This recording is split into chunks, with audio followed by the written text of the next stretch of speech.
রাষ্ট্র কাঠামো মেরামতের ৩১ দফা নিয়ে টাঙ্গাইল, গাজীপুর ও নারায়ণগঞ্জের কর্মশালায় ভার্চুয়ালি যোগ দিয়েছেন দলের ভারপ্রাপ্ত চেয়ারম্যান তারেক রহমান। আমরা সরাসরি চলে যাচ্ছি তার বক্তব্যে।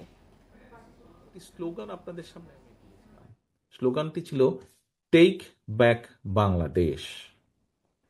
এই টেক ব্যাক বাংলাদেশের অর্থটা কি ছিল? টেক ব্যাক বাংলাদেশের অর্থ খুব সংক্ষেপে যদি বলতে হয়, অর্থাৎ জনগণের রাজনৈতিক অধিকার, জনগণের মৌলিক অধিকার, জনগণের বাক ব্যক্তি স্বাধীনতা এবং জনগণের নিজস্ব অর্থনৈতিক অধিকার জনগণের কাছে ফিরিয়ে আনা।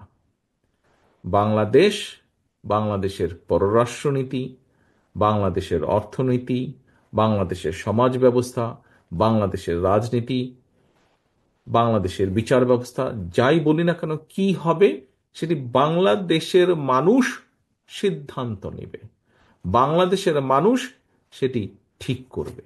খুব সংক্ষেপে যদি হয় তাহলে এই সকল কথার সংক্ষিপ্ত কথা ছিল টেক ব্যাক বাংলাদেশ।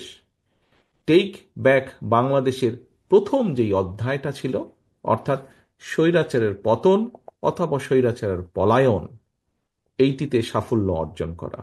আল্লাহর রহমতে দেশের মানুষের সমর্থনে, দেশের মানুষের সহযোগিতায় বাংলাদেশের গণতান্ত্রিকামী রাজনৈতিক দলগুলো সকলে মিলে সেই প্রথম অধ্যায়টি আমরা অর্জন করেছি।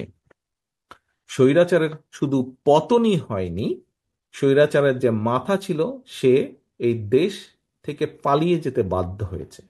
এখন প্রিয় সহকর্মীবৃন্দ, 15 বছর 16